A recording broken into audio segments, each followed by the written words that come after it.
저도하고요. 저희 친구들은 한 번 학원에 오면 집에 안 보낸다고 실장님한테 저 죽여달라고 막 사인 막 여기 가서 막 사인 부탁드리는 게 아닌지 아무튼 저는 여기서 학원 강사한 지 오래된 거 아마 친구들을 보실 거예요. 되게 그런 설명을 하지 않고요.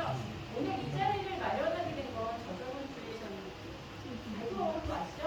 중학교 1학년 부분 교육과정 중점을 결정하게 돼요. 그래서 이 부분에 대해서 너무 모호해하시는 분들이 많고요. 아직 확실하게 뭐가 다 완벽하게 발표된 건 아닌데 그래서 전에 한번 스카이반을 학기 초에 설명회를 한번 했었어요. 그래서 이런 게 발표되는 대로 저희가 발빠르게 알려드리겠습니다라고 말씀을 드렸는데 사실은 스카이반만 알려드리기에는 2학년 아이들이 다 알아야 할 상황이라서 지금 학생들도 이런 코너를 알려드리면서 이렇게 자리 마련했고요. 저희가 오늘 김혜영 선생님 시간에 저희가 그 부분을 담당하고 계시고 수학 스카이반에서는 선행을 해주시는 우리 선생님이 오늘 앞에서 메인에 신청서 이걸 발표를 해주실 거예요. 그리고 오늘은 간단하게 선생님 인사만 먼저 하고 그 다음에 뭘 어떻게 진행할지 한번 말씀을 드릴게요. 선생님들이 나오세요.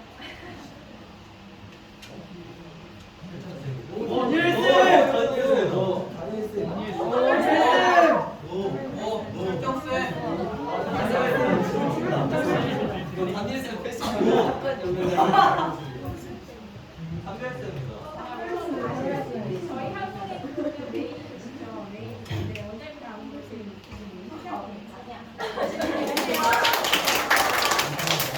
그다음에 국어과 비문주 선생님이 오늘 수업이 없으셔서 그 정도 최영민 선생님이 계시고 계셨어요. 그래서 어머니들과 아버님 질문하실 때 있으시니까 나눠서 질문하시면 되고요. 여기는 고등부 국어과 최영민 선생님이시고요.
저희 고교학생들 설명회 간담회를 오셔서 이제 설명을 드리실 거고요.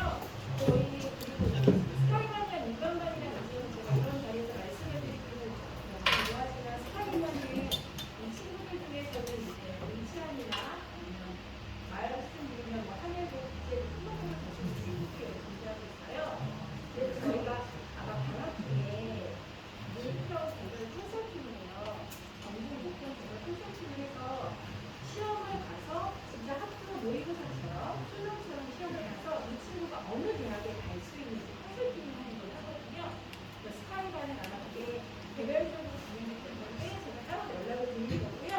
그리고 또 하나 말씀드릴 게 있는 저희가 항상 여름방학 때 수학 경실이 되거든요. 그래서 작년에 최준이라는 선생님이 가장을 받았고요. 이은수라는 선생님이 은수라는 선생님이 은사를 받았어요. 이게 경시대회라는 게 초등학교 때 경시만 중요하지 무슨 중학교 들어서 경시가 중요하냐라고 생각하시겠죠. 근데 인천연합회 학원연합회에서 하는 거라서 쉽게 말하면 중학교 아이들끼리의 시험 경쟁이에요. 그러니까 내신과 같은 거라고 생각하시면 돼요. 그래서 여기서 뭐 대선, 등산, 의사, 예술, 장려 여러 가지 상들이 있거든요. 작년에 나가서 많이 했었어요.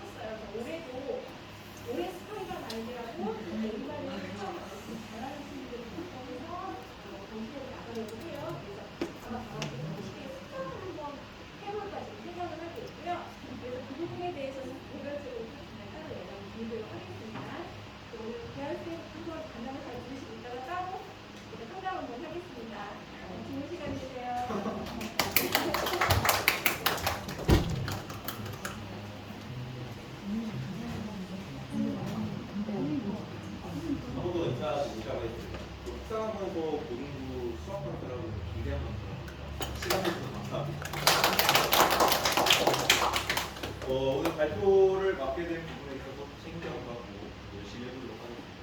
일단 담당하고 있는 과목이 수학이어서 일단 맡기는 교육과정에 대해서 전반적으로 설명을 해보고 알고 계실지 모르겠는데 현재 중학교 2학년에 있는 교육과정이 바뀝니다. 그래서 교육과정이 바뀌는데 사실 수학은 엄청 그렇게 큰 변화가 있다라기보다는 약간 세부적인 상황 이런 것도 바뀌는 것 같고 제가 오늘 좀 여러 가지 좀 고민을 해봤어요. 처음에는 이 PPT를 처음에 만들 때 대략적으로 좀 보여드리면 단어로만 이렇게 정리가 돼 있죠.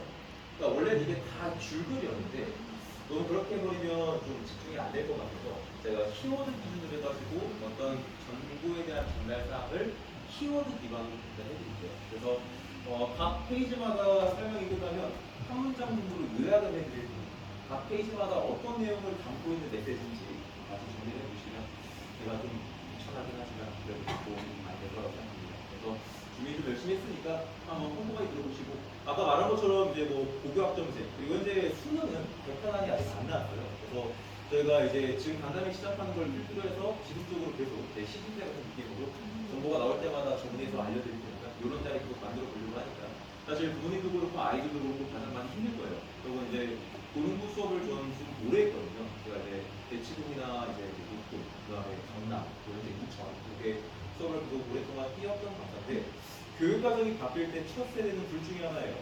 약간 잘 될 수도 있고 똥망일 수도 있어요. 근데 이제 저희가 학원에서 이렇게 수업을 하는 이유는 잘 되려고 하는 거겠죠. 그래서 바뀔 때 어떤 부분을 좀 잘 봐야 될지 한번 같이 고민하는 시간 좀 가졌으면 좋겠습니다. 발표 시간은 한 40분 내지 50분 정도 될 것 같고요. 뒷부분에 끝날 때 Q&A가 있으니까 질문하겠습니다. 근데 질문해 주시면 답변드리겠습니다.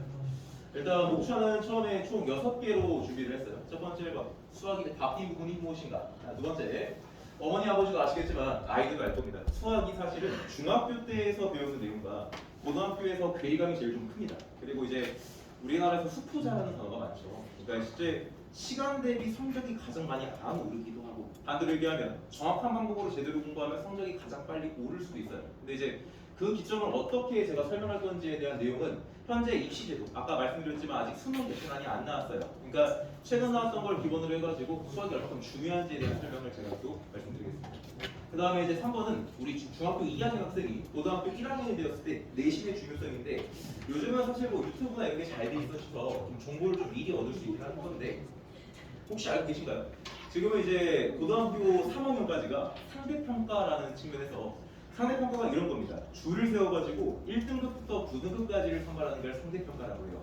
그리고 또 우리가 성취평가라고 해서 절대평가를 얘기하는데 절대평가는 우리 지금 중학교처럼 일정 목표 점수만 들어가게 되면 A, B, C 이렇게 나오는 걸 갖다가 보통 절대평가라고 합니다. 근데 이제 가장 크게 바뀐 게 요 3번인데 우리 지금 중학교 2학년 학생이 고등학교 들어갈 때는 원래 상대평가를 총 1학년 때 이제 2학기 그 다음에 2학년 때도 2학기 3학년 때도 2학기가 진행이 되는데 실제 이제 우리가 대학교를 갈 때는 두 가지 전형이 있어요. 수시라고 하는 제도가 있고 그다음에 정시라고 하는 제도가 있는데 사실 인천 지역은 수시로 대학을 좀 많이 가다 보니까 1학년, 2학년, 3학년 때 그 내신이 좀 되게 중요합니다. 근데 지금 아이들이 고등학교에 됐을 때는 그 상대평가를 고1 때만 보게 돼요. 그래서 실제 이게 절대평가가 2학년, 3학년 때 일반 선택과 그다음에 이제 좀 진로 선택 이렇게 나뉘게 되는데 실질적으로 고등학교 2학년, 3학년 때는 다 절대평가라고 생각하시면 돼요. 그러면 제가 벌써 말씀을 드릴 때 좀 어떤 내용이 좀 상기가 될 거냐면 원래는 이제 만약에 내가 1학년 때 내신을 속된 말로 좀 못 봤어요. 내신이란 학교에서 보는 중간기말 고사를 뜻합니다. 그러면 사실 1학년, 1학기 때는 못 봤어. 그러면 2학기 때 열심히 해서 올라갈 수가 있겠죠.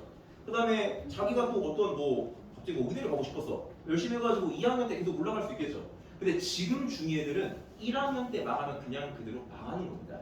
그래서 오히려 리스크가 큰데 반대로 생각해보면 제대로 준비시켜서 고등학교를 보내면 1학년 때 5월로 그냥 도배시켜놓고 오히려 그 다음에 나오는 절대평가의 그 측면에 있어서 잘 대입만 시키면 오히려 역대급 성과가 나올 수도 있다는 거죠. 그러니까 지금 1학년 때 첫 번째로 가장 큰 중요한 건 전 이 상대평가가 고1 때 지속된다는 거 그 부분을 좀 강조하고 싶고요. 4번은 이제 그래서 3번과 연결이 된 내용입니다. 제가 이제 고등부 수업만 전 했거든요. 저는 초등부나 중등부 해본 적이 별로 없고 사실 중등부 수업도 여기 인천 와서 처음 해봤어요. 원래 이제 고3이랑 재중반 수업을 좀 오래 했고요. 그래서 고3이랑 재중반을 통해서 입시 지도를 했고 현재 제자는 한 10,000명 정도 넘게 가고 있습니다. 그래서 제가 강의는 20살 때부터 원래는 이제 그 서울에 대치동에 깊은 생각이라고 한소원 쌤이라고 하시나요?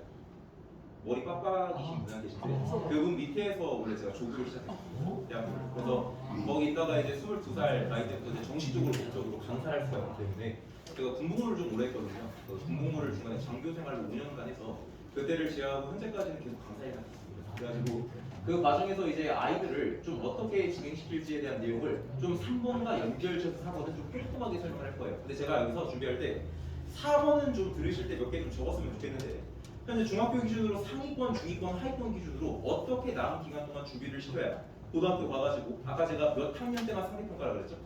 네, 그걸 어떻게 정리할지에 대한 설명을 같이 할 겁니다. 그래서 4번은 각 위치에 맞게끔 어떻게 준비시키는 게 좋을지 설명 같이 할 거고요. 그 다음에 5번은 뭐냐면 사실 지금 저는 고등부 강사죠. 여기 상당수가 다 중학교 2학년이니까 이런 사람들이 있어요. 이제 중학교 때 공부를 잘하는 게 고등학교 때 의미가 당연히 있죠.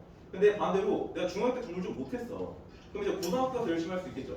근데 이게 잘 생각해보면 수학이라고 하는 과목 자체가 블록 쌓는 거랑 똑같아요. 그러니까 아래 기반이 제대로 잡히지 않으면 올라갈 수가 없는 거야.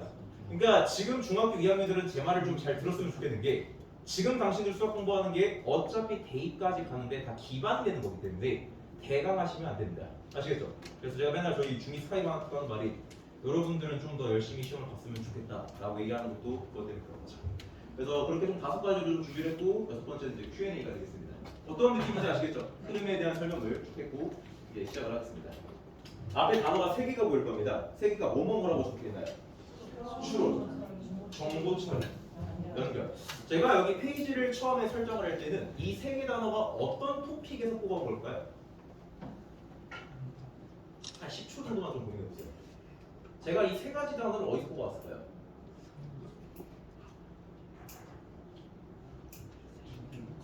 개정 22. 그러니까 현재 중학교 2학년 아이들의 교육과정을 개정 22 교육과정이라고 하는데 그때 수학에서의 학습 목표입니다.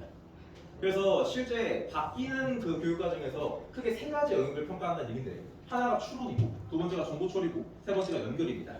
이걸 제가 좀 수학 문제에 좀 빗대서 설명을 좀 해주자면 추론은 이런 겁니다. 예를 들어서 A라고 하는 개념을 가르쳤어요. 아이한테. 근데 이 A를 갖다가 그냥 그대로 A로 출제해버리면 추론이 되는 거예요. 그냥 컨트롤 C 컨트롤 V예요. 그냥 컨트롤 C 컨트롤 V죠. 그러면 그게 어떻게 추론 능력이 배양이 되겠어요? 그래서 추론이라는 건 이런 겁니다. A라고 하는 개념을 설명을 했으면 이 A의 세부 항목인 A-야 A 더블-가 있겠죠. 그거를 문제를 푸는 과정을 통해서 본인이 직접 내가 문제에서 이 개념이 뭘 요하는지 즉 지문에 대한 해석력을 기르는 방식의 문제가 된다고 생각하시면 돼요. 여러분들이 보통 이제 해석이라고 하면 국어에서 해석을 좀 많이 얘기하는데 수학도 문제 내에서 내포된 단어의 문장적 의미가 너무 중요합니다. 실제 중학교 때 속된 말로 이제 A라고 하는 성취를 받으면 고등학교 넘어오게 되면 크게 등급은 1등급부터 4등급까지가 싹 다 A를 받는 거예요. 그러니까 어머니 아버지가 한 가지 알고 계셔야 될 게 우리 애가 중학교 때 A를 받았어요. 잘했죠. A라는 알파벳이 주는 의미가 있으니까. 근데 사실 그게 고등학교로 넘어오게 되면 1등부터 4등급까지가 맞는 급이에요. 뭔 말인지 아시죠? 그러니까 A가 나왔다고 해서 애가 1등급 A인지 4등급 A인지는 모른다는 얘기예요. 뭔 말인지 이해되십니까? 네. 그렇기 때문에 이 추론 능력은 사실 어릴 때부터 좀 미리 문제를 해석하는 능력을 기르게 되면 고등학교 때 무조건 유리하고요. 매번 교육과정이 바뀔 때마다 저 추론은 빠지지 않고 계속 출제가 됩니다.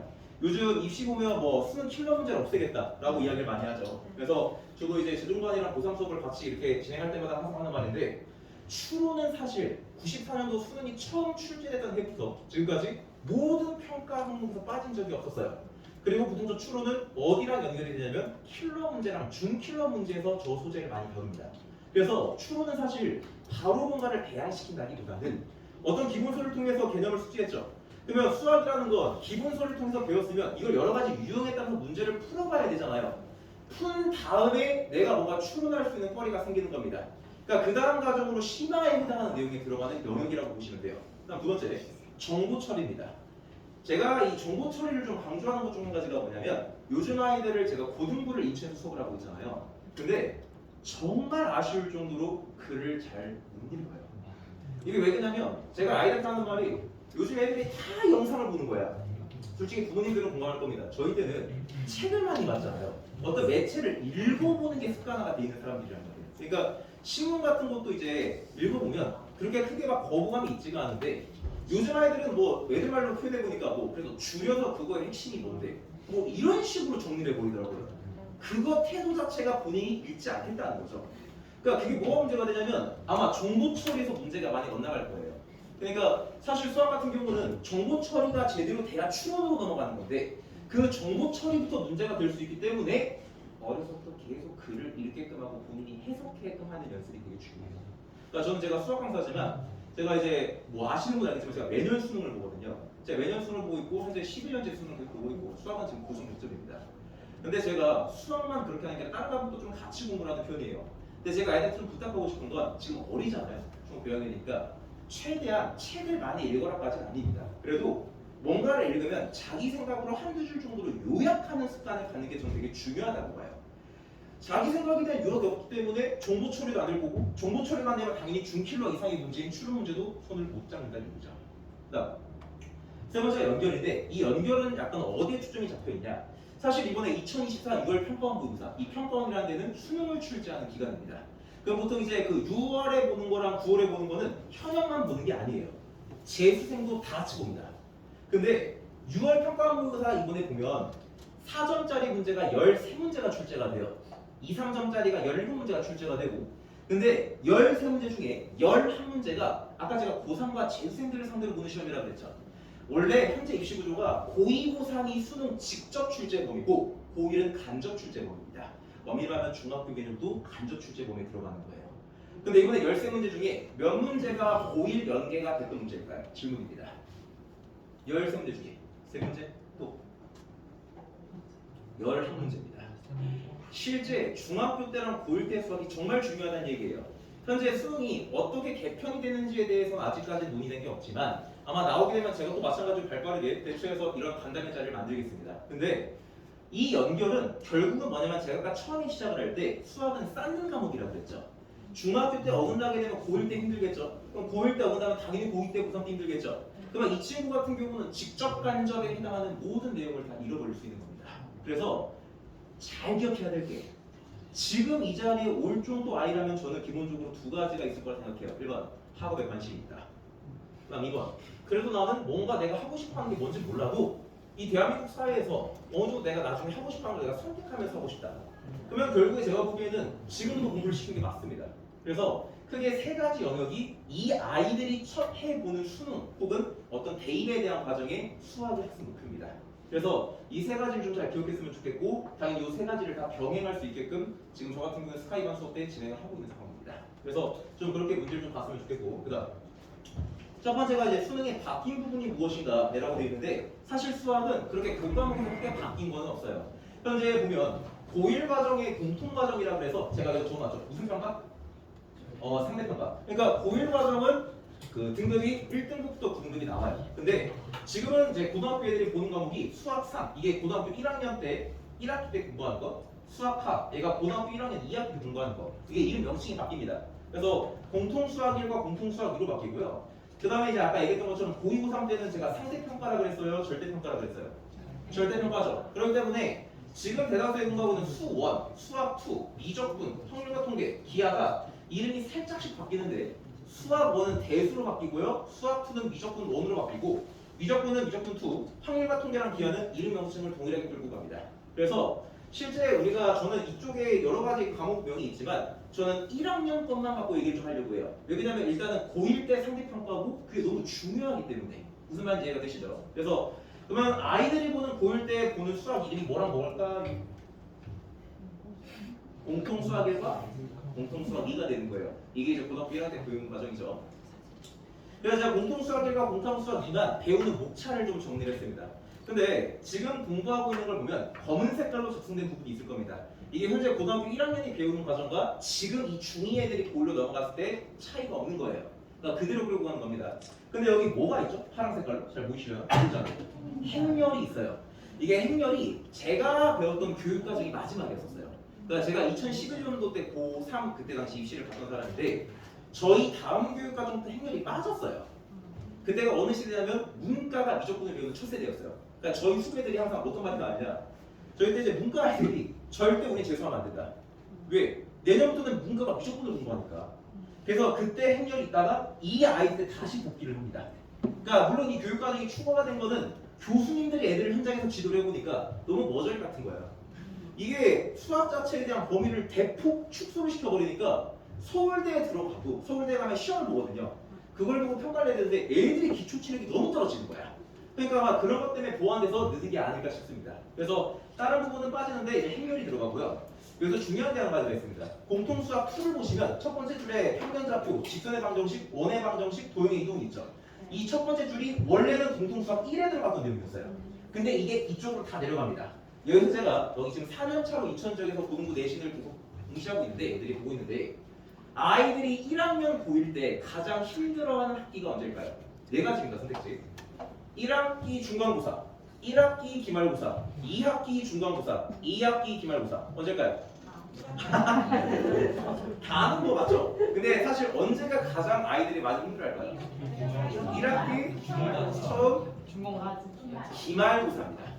1학기 기말고사 때가 상당히 애들이 많이 힘들어요. 첫 번째, 일단 기말고사를 볼 때는 중간고사에 비해서 텀이 짧습니다. 중간고사가 끝나고 보통 한 7주, 8주 뒤에 기말을 보거든요.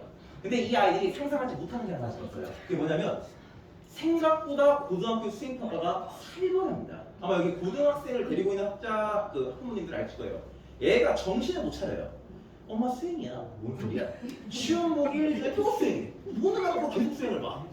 그러니까 공부에 집중력을 타겟팅이 되기 힘들 뿐더러 제가 아까 평면좌표부터 도형의 이동 설명했지 않습니까? 여기가 애들이 그렇게 싫어하는 도형이에요. 그러니까 이 도형이 다 1학기 기말고사에 들어가는 부분이었거든요. 근데 이제 제가 보기에는 좀 선처한 것 같아요. 2학기 중간고사로 내리는 거죠. 그래서 2학기 중간고사 이 내용이 나와서 단학 기간이 있지 않습니까? 훨씬 더 이 아이들은 좀 더 해석력이 길어지지 않을까. 내 시간적 여유가 좀 있으니까. 물론 아닐 수도 있어요. 근데 그다음 이제 집합과 명제는 기준에 있는 내용이고요. 함수에서 유리함수와 무리함수도 기준에 있는 내용입니다. 근데 이 수학화 공통수학 2에서 원래 있었는데 빠진 게 있습니다. 그게 경우의 수예요. 그러니까 우리가 또 경우의 수가 확률과 통계를 배우는 기본적인 논리인데 순열과 조합이라고 이제 우리 혹시 어머니들 아버지들 그 수학의 정석 공부하셨으면 순열 조합에 있는 파트가 고1 과정에서 아예 빠져버렸어요. 그래서 사실은 제가 아까 처음에 얘기했던 것처럼 크게 변동이 없습니다. 다만 몇 개가 이동하고 생긴 것뿐이에요. 왜? 빠진 것도 있으니까. 뭔 말인지 아시죠? 그래서 크게 이렇게 보시면 되고 대략 어떻게 생각하면 되냐? 제 생각인데 아마 여기까지가 중간고사가 아닐까. 여러분 2학년 때 그러니까 2차 방정식 좀 많이 나온 2차 함수까지 그 다음에 행렬까지가 기말고사가 아닐까. 이 아이들이 고1일 때 그 다음 여기 밑에 도형의 이동까지가 혹시 2학기 중간고사가 아닐까. 그 다음 마지막까지가 아마 기말고사가 아닐까라고 생각이 듭니다. 그래서 제가 아까 얘기했죠. 고1 때는 상대평가다 절대평가다.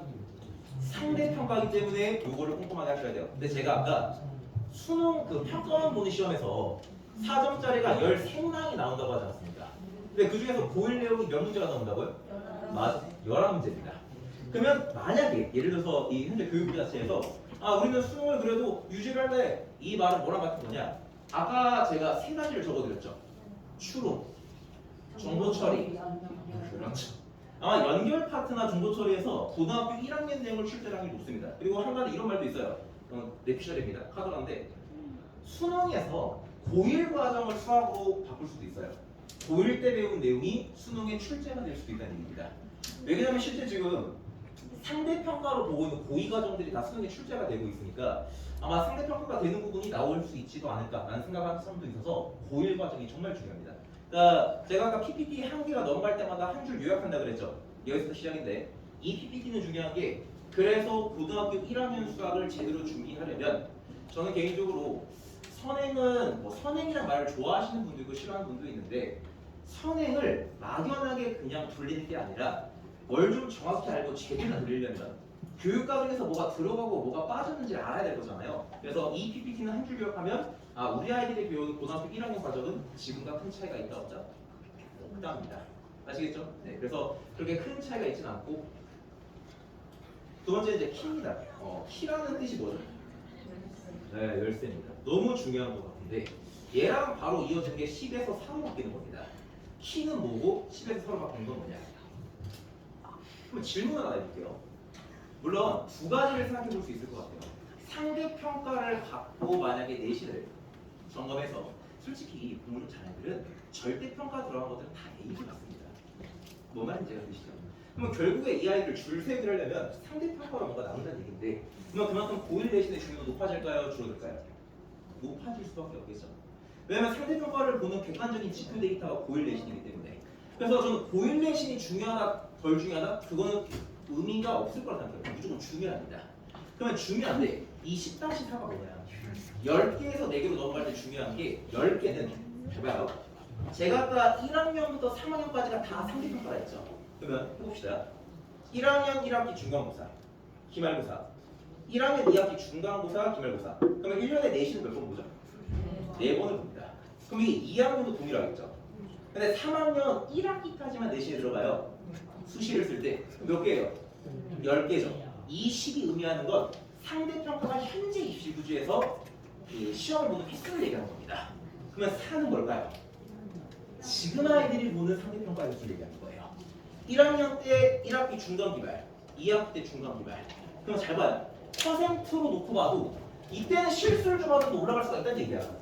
근데 이때는 한 번 한 번 시험에 목숨을 걸어야 된다는 얘기예요. 뭔 말인지 되시죠? 그래서 아까 제가 말한 키가 뭐냐면 1학년 내신은 제가 보기에는 제가 사실 저는 아직 나이가 21살밖에 안 돼가지고 나이가 어린데 만약 제가 애가 있어요. 근데 애가 이제 보니까 왁구가 막 연애할 얼굴이 아니야. 그러면 이제 연애는 못 시킬 것 같아. 이제 지능도 없어 보니까 운동도 못 할 것 같아. 그럼 이제 공부를 하겠죠. 근데 제가 만약에 이제 아이 지도를 한다고 생각을 한다면 공부로서 내가 만약 이 애를 서울대 의대를 보내려고 해. 그러면 저는 미친 듯이 중학교 교육 과정을 완벽하게 만든 뒤 고등 선행에 대한 과정을 최대한 하고 싶어요. 왜냐면 고등학교 선행 준비를 안 하고 고등학교 올라간다는 건 말이 안 된다고 생각이 드는 게 그 과정에서 제일 중요한 퍼센트치에 대한 내용도 달라지지만 각 한 번 한 번 시험이 갖고 있는 너무나 큰 그 중요도 때문에 고1 내신을 꼭 잘 챙겼으면 좋겠습니다. 특히 인천은 수시로 대학을 많이 가는 구조잖아요. 여기가 대치동이 아니잖아요. 대치동이나 뭐 가끔 들은 말로 송도고? 송도고는 뭐 4학년이 있다면서요. 뭔 말인지 아세요? 송도고 4학년? 뭘까요? 맞아요. 재수하는 얘기예요. 크고스고 4학년. 뭘까요? 재수하는 얘기예요. 지금 실제 한 학군지를 보면 대치동이나 뭐 중계나 뭐 강남, 목동, 평촌 이런 데는 실제 가보면 재수를 정말 많이 해요. 정말 많이 하는데 인천은 수시로 대학을 많이 가는 지역이니까 더더욱 더 중요하지 않을까라고 생각이 듭니다. 그래서 이거는 한 줄로 하면 무슨 말인지 아시겠죠? 고1 내신의 중요도가 높아졌답니다. 알겠죠? 그다음 여기서 이제 제가 무슨 말을 하려고 하냐면 제가 아까 처음에 시작을 할 때 각 등급대마다 현재 중학생 기준으로 어떻게 좀 공부를 했으면 좋겠다라는 걸 제가 좀 설명을 드릴게요. 첫 번째 거 제가 이제 스카이반을 운영하고 있는데 유현 쌤이 이제 사실은 이 중2 스카이반을 운영하게 된 계기가 뭐냐면 저는 사실 중공부를 가르쳐 본 적이 없어요. 그래서 처음에 그 작년에 스카이반을 이제 맡게 돼가지고 지금 이제 중3 애들이죠. 중3 애들이 있고 지금 저 아이들이 있고 그렇게 하고 있는데 제가 이제 스카이반을 할 때 저는 사실 앞에 있는 사람이 저는 학원을 안 다녔어요. 저는 제가 공교육으로 공부를 한 케이스거든요. 집이 좀 가난했기 때문에 학원이랑 과외를 받아본 적이 없고 저도 원래 이제 역도 선수였습니다. 그러니까 초1 때부터 중3 때까지 역도를 좀 오래 했었기 때문에 공부랑은 좀 거리가 멀었었어요. 근데 이제 집안도 별로 안 좋았고 이게 국가대표를 해가지고 이제 역도 코치였는데 태릉에서 근데 이제 모든 게 다 안 되니까 먹고 살만한 게 없는 거야. 그렇다고 이제 내가 막 일수 걷거나 이건 말이 안 되는 것 같고 그리고 막 내가 막 트레이너 하는 것도 좀 아닌 것 같고 그래서 제 생각에는 공부를 해보자 해서 고1 때 공부를 시작을 했어요. 근데 이제 이 얘기를 왜 하냐면 제가 공부했던 방식에서 저는 학교쌤의 영향을 되게 많이 받았거든요. 근데 제가 아까 사교육을 안 받다 했잖아요. 근데 저는 사실 학원 강사라는 사람이 어떻게 아이들을 관리하고 어떻게 아이들한테 꿈과 희망을 심어주고 이거 몰라요. 학원 안 다녔으면 어떻게 알아? 그러니까 저는 제가 고등학교 때 저희 은사님 지금까지도 제가 매달 수생의 날이 되면 한우를 보내드리는 분들이 몇 명 계신데 그 분들이 저한테 어떻게 코칭을 했고 공교육에서 어떻게 명문대를 진학했는지에 대한 그 내용을 갖고 설명하는 거예요 지금. 그러면 여기 보면 이제 개념서가 있죠. 옆에 숫자 뭐가 적혀 있죠? 유형 수학은 얼마? 수능 모의고사 기출 분석은 이걸 제가 왜 적었냐면 제가 설명을 할 때 상위권, 중위권, 하위권을 놓고 먼저 설명을 해드릴게요. 첫 번째 사실 요즘 같은 구조에 중학교 때 좀 상위권에 있다라고 하면 학교 시험을 봤을 때 한 95점 이상을 고정적으로 받을 수 있는 사람이라고 저는 생각이 듭니다. 한 문제도 보통 실수로 틀리는 경우가 아니고서는 보통 한 95점 이상 정도를 고정적으로 맞으면 저는 상위권이라고 보고 옆에 숫자는 해독수입니다. 그러니까 지금 상황에서 중3 겨울방학까지 갔을 때 개념서는 3번 정도 돌리는 게 맞다고 생각하고 그냥 편하게 이해하면 유형서 같은 게 그런 거예요. 아이들 지도하다 보면 그 과목 중에 쌤 같은 교과서 있죠. 쌤 같은 교재. 그게 이제 유형서예요. 그다음에 이제 수능 모의고사 기출 분석이 자이 스토리라고 혹시 들어봤나요? 뭐 자이 스토리 마라톤 이런 게 이제 수능 모의고사입니다. 근데 제가 이 얘기를 왜 하냐면 회독수만 놓고 이걸 보시면 안 돼요. 3은 다시 개념서를 3단계로 나눠서 설명을 해야 된다는 거예요. 제가 저희 스파이만 설명할 때 하는 말이 뭐냐면 저는 1회독을 할 때는 무조건 포커스가 2회입니다. 그러니까 내가 뭐를 갖다 배웠어? 내가 만약에 어떤 라디오를 조립해야 되는 상황이야. 그럼 내가 라디오 조립한 설명서가 있을 거 아니에요? 아니 내가 뭐 그걸 읽고 이해를 해야지 할 거 아니야. 항상 공부의 기준은 저는 이해에서부터 시작된다고 생각을 해요. 그러니까 처음에 1회독을 할 때는 너무 어렵거나 아이가 현재 교육과정상 맞지 않는 부분들은 다 스킵을 합니다. 왜? 그래도 진행하는 데는 문제가 없습니다.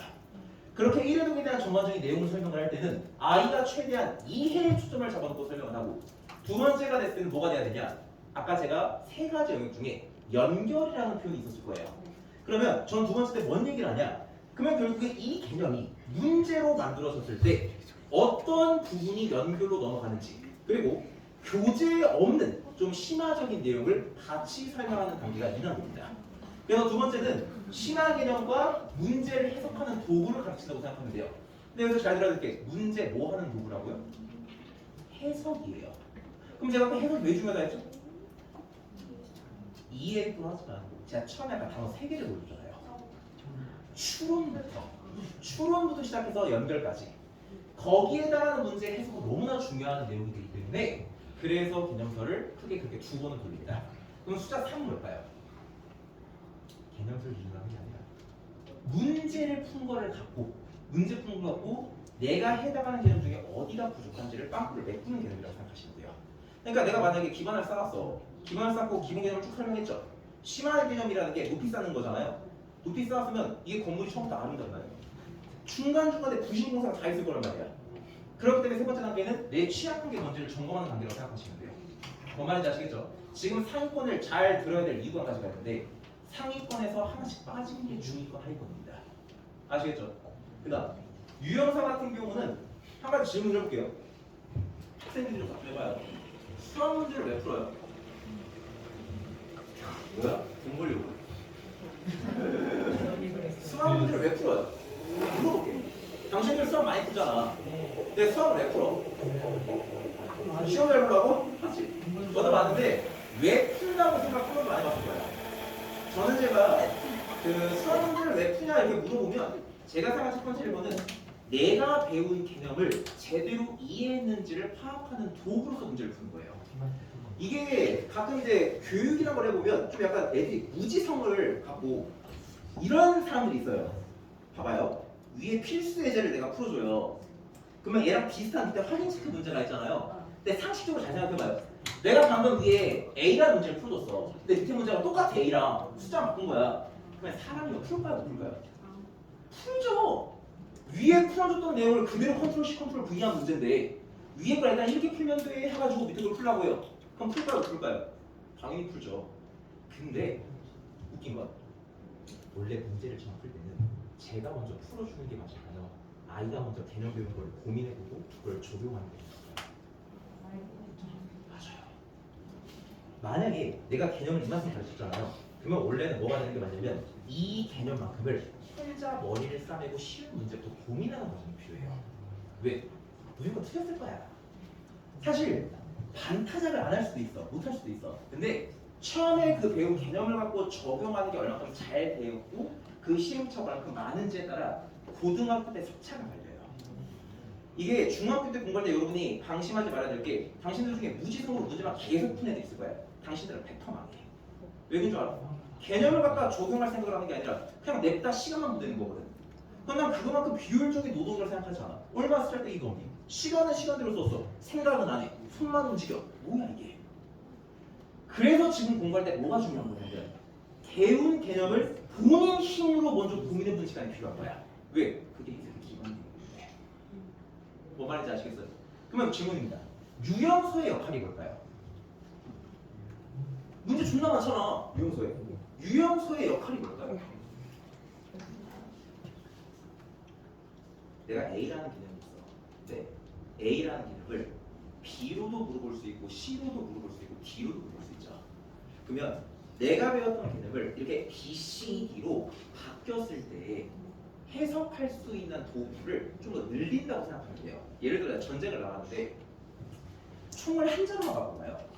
근데 총을 하나만 갖고 가는 애랑 총이랑 단검이랑 권총이랑 다 갖고 가는 애랑 누가 좀 더 생존 확률이 높을까요? 후자죠. 근접 정도 해야 되고 원거리 정도 해야 되는 거니까. 그러면 쉽게 말하면 유형성 어떤 느낌이냐면 내 몸에 무게를 더 쌓는 느낌인 거예요. 쌓아야지만 아까 제가 얘기했죠. 그래야 추론을 할 수 있다고. 보통 시험 좀 잘 봤던 애들이 저는 문제를 되게 많이 풀었어요 하는 친구들 있죠. 그 친구들은 생각을 하면서 많이 푼 거야. 그러니까 그 친구들 무기가 엄청 많은 거지. 옆에 한 100개, 200개가 있는 거야. 어떻게 지겠어 싸움을. 뭔 말인지 이해가 돼요? 그러니까 무지성으로 그냥 문제를 많이 푼다고 시험을 잘 보는 게 아니고 그 문제가 정확히 개념에서 어떻게 파생됐는지를 갖고 연습을 해봐야 된다는 거예요. 그 다음 세 번째는 아마 이 자리에 있는 사람들 중에 이런 생각들도 있을 거예요. 만약에 문제가 되게 생소해. 내가 공부를 되게 열심히 했는데 생소한 문제가 나왔어. 그럼 보통 어떻게 생각이 들어요? 생소하면 당황하죠. 근데 이 3단계 수능 모의고사 기출 분석은 고난도 문제를 해석하는 힘을 기르는 겁니다. 예를 들어 윗단계에 있는 문제들이 2줄 내지 3줄로 구성이 되어 있다면 아랫줄에 있는 문제는 보통 6줄 내지 8줄 정도 되는 고난도 문제를 통해서 좀 더 긴 글을 해석할 수 있는 연결고리, 즉 로직을 배운다고 생각하면 돼요. 그러면 생소한 문제를 나오더라도 평상시에 논리가 잡혀있는 친구들은 훨씬 더 빠르고 정확하게 해당해서 필요한 부분을 캐치해가지고 문제를 풀 수가 있겠죠. 뭔 말인지 이해가 되세요? 그래서 저는 선행을 할 때 밀도 있고 깊게 하려면 개념서랑 유연서랑 수능 모의고사 기출 분석은 통으로 다 같이 진행이 돼야 한다고 생각해요. 물론 처음에 시작을 할 때는 개념서의 1회독이 제대로 진행이 되면 2회독 할 시점부터는 요거와 3회독 하는 시점부터는 요거를 같이 추가해 주게 되겠죠. 이게 상위권 기준으로 얘기하는 겁니다. 그럼 이제 중위권을 얘기해 드릴게요. 중위권은 이제 현재 시험 봐보면 숙련대가 한 90점에서 한 80점 정도. 그러니까 80점에서 90점 정도 되는 친구들은 뭐 하면 되냐? 이제 여기서 개념서를 제가 3회독 한다고 했죠. 그래서 심한 내용이 좀 어려울 수 있어요. 2회독 하는 과정에. 그 부분은 사실 중3 겨울방학일 때예요. 그럼 오히려 그 친구들은 어디에 집중하는 게 맞을까요? 네, 개념을 이해하는 쪽에, 1회독 쪽에 집중을 많이 해줘야 돼요. 그래서 저는 반대로 그 배운 개념을 여기 3단계까지 안 나가도 좋으니까 여기 정도까지는 반복을 해야 된다고 생각을 해요. 왜? 내가 배운 개념을 계속 다른 문제들을 적용을 해보면서 어려운 문제는 아니더라도 해석할 수 있는 힘을 키우는 거야 지금. 그러니까 중위권 같은 경우는 개념서는 이해 초점으로 잡아주고 오히려 유형서를 많이 보는 걸 추천을 해요. 근데 아까 얘기했죠. 무지성으로만 푸는 건 의미가 있다 없다? 없다. 실제 제가 이제 고등부 수업을 하면서 느낀 게 여기 뭐 중학교 중에 날고긴다는 애들 많이 가르쳤거든요. 지금 데리고 있는 고등부 애들 보면 종교권 애들 꽤 있어요. 뭐 연수고 종교 1등, 연수고 뭐 종교 2등, 대공고 수학 고정 종교 1등, 뭐 다양한 애들이 있는데 수업을 듣는 애들 중에 멀리서 수업을 와요. 뭐 남동고에서 종교 1등에서 수업 들으러 오고 작년 같은 경우에 뭐 노년고 같은 경우는 처음에 부등급으로 시작했거든요. 고2 때 들어왔어요. 근데 이게 수능에서 하나 틀렸어요. 수학. 그러니까 저는 사실 성적을 만들고 이렇게 하는 건 자신 있거든요. 왜? 크게 되면 업이니까. 근데 여기서 이 성적이 빨리 만들어진 애가 있고 좀 적게 만들어진 애가 있잖아요. 보통 추적을 해보면 어디서부터 문제가 생기냐면 중학교 때 인생을 대파하는 상태예요. 그러면 보통 그 폭이 크지가 않더라고요. 근데 제가 말한 대파는 수학만 얘기하는 게 아니에요. 공부라고 하는 할당량의 역할을 적게 한 애들은 절대 고등학교가 못 이겨요. 진짜 장담합니다. 중학교 때 종교 2, 3등 한 애들도 고등학교 가서 2, 3등급 수두룩하게 맞아요. 뭔 말인지 아시겠죠? 그러니까 그걸 좀 아시고 고등학교 오셨으면 좋겠어요.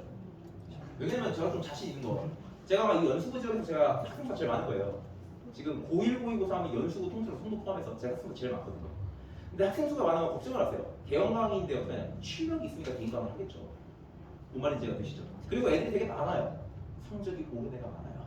이번 같은 경우도 고1 같은 경우에 통계를 해보니까 반 인원이 40명인데 1학년만 82%가 성적이 올랐어요. 아까 제가 1학기 기말고사가 어렵다고 그랬죠. 이건 1학기 기말고사잖아요. 하는 만큼 올릴 수 있는 핵심이 뭐냐면 그 과정이 지금 만들어져야 된다고. 양에 대한 공부 양에 대한 생각을 좀 바꾸셔야 돼. 영상 최대한 끊으셔야 돼. 당신들 그렇게 인스타그램 많이 하고 유튜브 많이 보는데 웬만하면 줄이던가 지워야 된다고. 텍스트를 계속 보는 연습이 많이 돼야지만 그게 당신들 고등학교가 성적을 가지는 아시겠어요? 이쪽 고등부에서 성적 상승을 제일 많이 올린 강사로서 제가 자신감 있게 얘기하는 건 그거를 중학교 때 많이 한 애가 고등학교 때 반전이라는 게 생기는 거예요. 뭔 말인지 아시겠죠?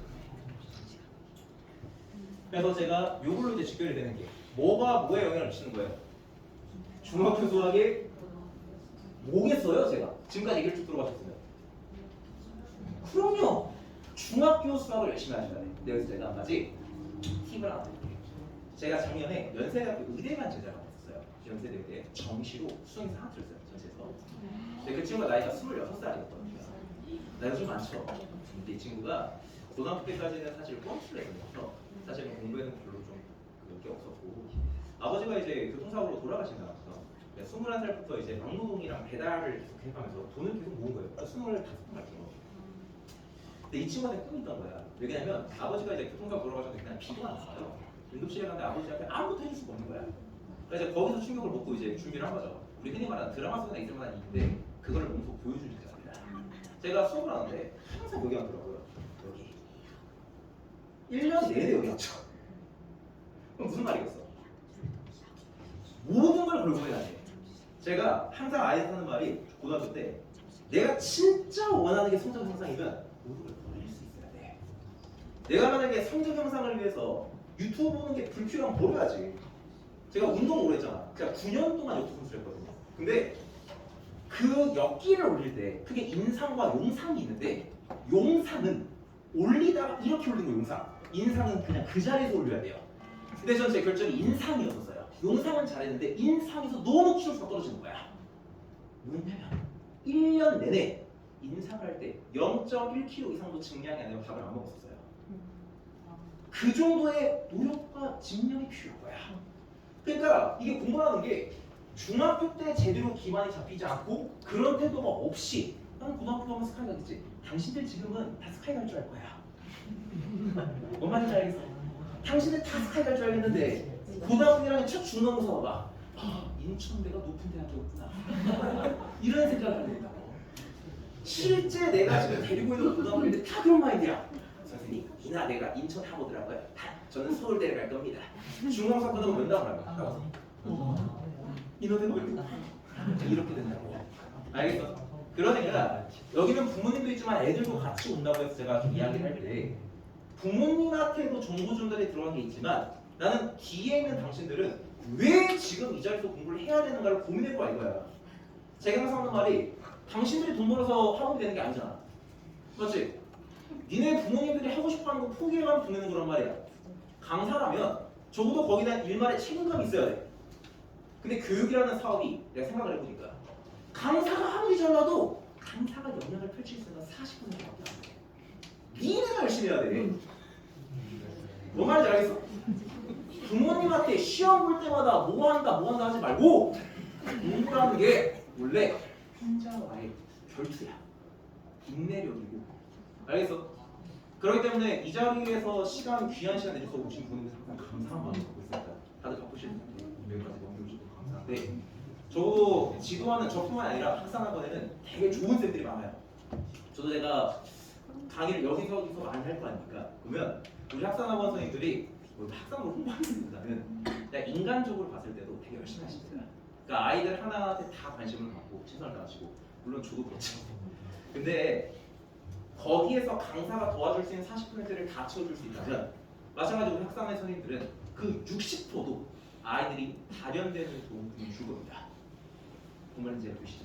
40%는 나의 몸이지만 60%가 내 제자의 몸이라면 그 60%가 발현이 되게끔 설명할 때 도와줄 거라고요. 선생님들이 원하는 거기 때문에. 그래서 지금 이 간담회는 사실 현재까지 나왔던 교육과정상 수학에 대한 부분만 갖고 설명을 한 거예요. 근데 사실 이게 사실 앞으로 더 많은 부분들이 나올 거 아닙니까? 수능 개편안도 나올 거고 고교 검정 같은 것도 어떻게 될지 말해야 될 거고. 근데 앞으로 계속 이런 과정들이 흘러감에 따라 저는 그 얘기를 하고 싶어요. 일반고를 가는 게 중요할까요? 특목고를 가는 게 중요할까요? 특목고를 가야지. 왜요? 왜 일반고 가면 안 돼? 좋으니까. 그런 말 있죠? 사람은 나오면 어디로 보내고? 서울. 말은 최주도.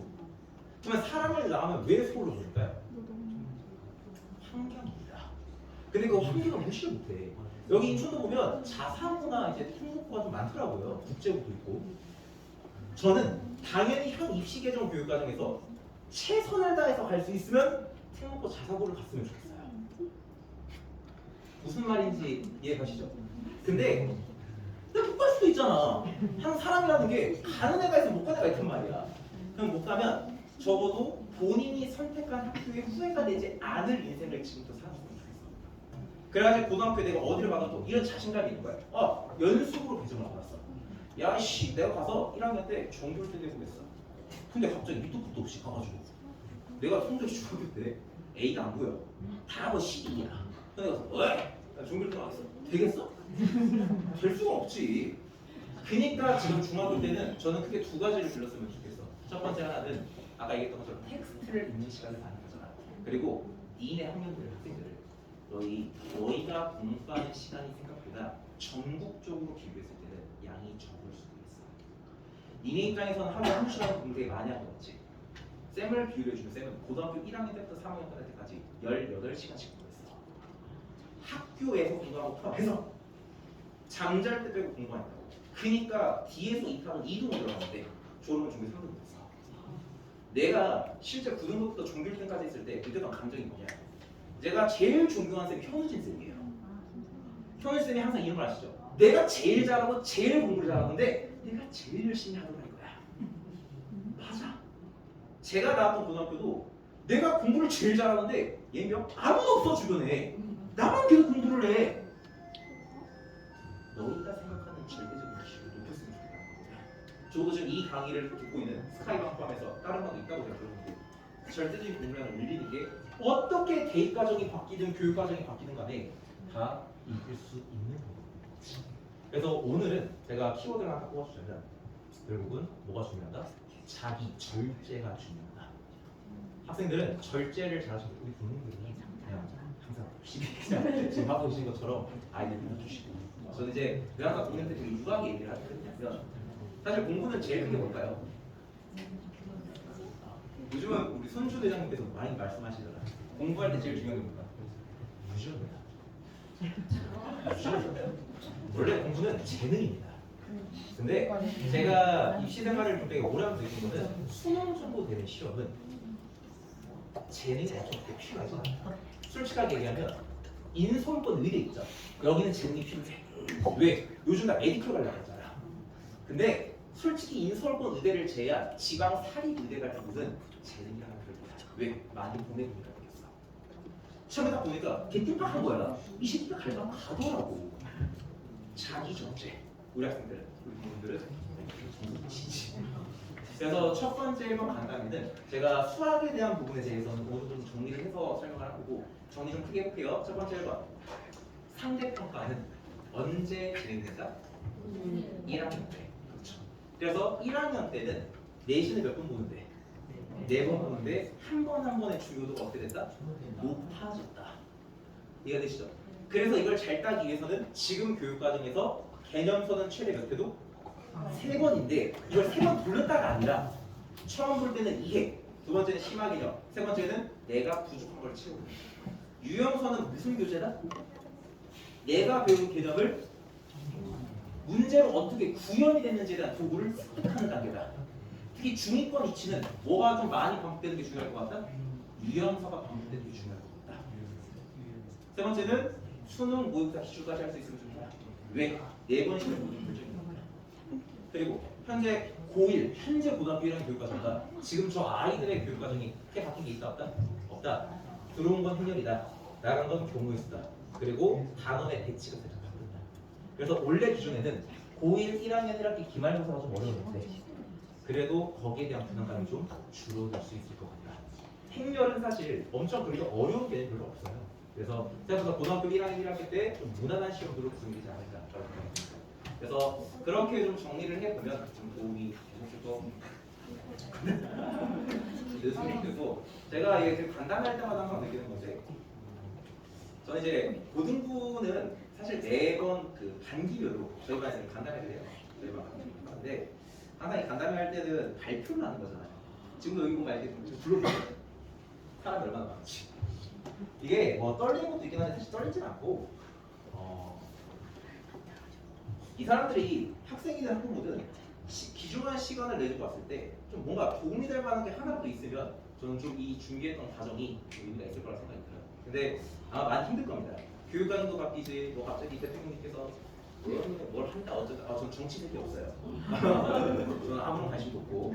근데 뭐 갑자기 수능을 어떻게 한다 갑자기 이주호 교육부 장관도 뭐 어쩌고 저쩌고 하서 뭔 말인지 모르겠어. 근데 그렇게 해야죠 저는. 그래서 제가 한 가지 약속드리고 싶은 건 뭐냐, 고등부 교육과정에 바뀌는 부분, 특히 수학은 제가 책임지고 바뀔 때마다 계속 간담회를 열 겁니다. 열어서 그때 바뀌는 사안들에 대해서 좀 밀도 있게 설명을 해드리고, 이 아이들이 이제 중3이 되고 또 고1이 되겠죠. 그때도 저는 똑같을 겁니다. 똑같이 준비해서 애들이 그때 맞게끔 준비를 좀 시킬 겁니다. 실제 지금 고3 같은 경우는 좀 비상입니다. 갑자기 무슨 뭐 킬러를 없애네, 난리네, 막 EBS 연기를 놓게 돼서 저도 고3 같은 경우에 제가 수업 준비를 보통 2개월치를 미리 하거든요. 다 갈아엎었어요. 없고 EBS 연기 분석 수업을 다 못한 말이야. 지금 제가 이번 주부터 고3 수업 애들 내신 끝나고 다시 저기까지 했는데 변화에 있어서 빨라야 돼요. 항상. 그러니까 저희 학원의 좀 장점이란 건 이런 뭔가 변화가 되는 시대적 흐름 속에서 뭔가 선제적 역할을 좀 했으면 좋겠다는 생각이 듭니다. 그리고 오늘뿐만 아니라 계속 여기서 살이 붙을 겁니다. 그래서 저는 최대한 올 때 많은 걸 알고 가는 것보다는 컴팩트하게 내가 뭐가 중요한지만 좀 그때 알고 가셨으면 좋겠어요. 뭔 말인지 되시죠? 네, 그래서 그렇게 좀 시간을 가졌으면 좋겠습니다. 발표 내용은 여기까지가 제가 준비한 내용이고요. 그다음에 이제 Q&A에 대해서 좀 같이 이야기를 나눠볼까 합니다. 그래가지고 혹시 수학 부분에 대해서 좀 궁금한 점 있으시거나 하시는 분들은 손을 들고 저한테 이야기해 주시면 답변 드리겠습니다.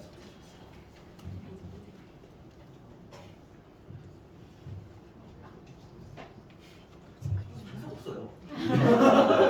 아, 수업할 때 내가 야 질문 있냐? 그러면 없어. 내가 오늘 발표 잘하나.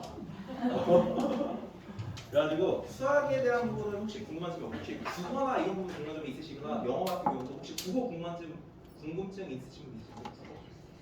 국어쌤을 아까 제가 살짝 뭐라고 했는데 이게 참 영어는 담당생이 워낙 많으셔서 담당생한테 한번 의뢰를 해보세요. 수학은 제가 어차피 다 하다 보니까 살아있는데 영어 같은 경우는 이제 담당생이 다 다르셔가지고 그래서 어떤 누구 데리고 오면 또 그 반에 들어가지 않은 학생들도 들어가야 되고 이게 힘들 수 있잖아요. 그래가지고 영어 같은 경우에 담당생들 해보시고 수학은 잘 궁금한 점이 중간중간 생기시면 저한테 연락을 주시면 됩니다. 제 번호 혹시 알고 계시나요? 아 그래요? 어떻게 알지? 아 그랬구나. 019 4502 아 맞습니다. 아 정답이에요. 궁금한 점이 있으시면 이제 아이 관련해가지고 뭐 있으시면 연락 좀 주십시오. 그러면 제가 바로 연락받기 힘들고요. 메시지 먼저 남겨주시면 제가 연락을 드릴게요. 그러면 관리한 애들이 워낙 제가 수업을 되게 오래 해요. 제가 24시간 중에 진짜 거의 자고 잠깐 저만의 여유 시간 빼고는 계속 수업 준비하거든요. 그래서 아마 연락을 잘 못 받을 거예요. 저는 수업 준비할 때 핸드폰 안 보거든요. 그러면 생각해보세요. 가르치는 강사가 수업 준비하면서 막 이렇게 유튜브 틀면서 수업 준비해. 에이 그건 아니지. 애들한테 방금 텍스트를 많이 읽으라고 하고 영상 보지 말라 그랬는데 내가 불고 있으면 됩니까? 네. 그래서 저는 수업 준비할 때 절대 핸드폰 보지 않습니다. 그래서 메시지 좀 남겨주시면 제가 뭐 밥 먹을 때거나 이럴 때 답변 드릴 테니까 혹시나 궁금증 있으면 언제든지 번호로. 이름은 김대한입니다. 대한민국한테. 그래서 번호로 남겨주시면 제가 최대한 뭐라고 열심히 답변 준비해서 성의껏 준비해서 네. 그러면 질문이 없으면 아유 고맙습니다.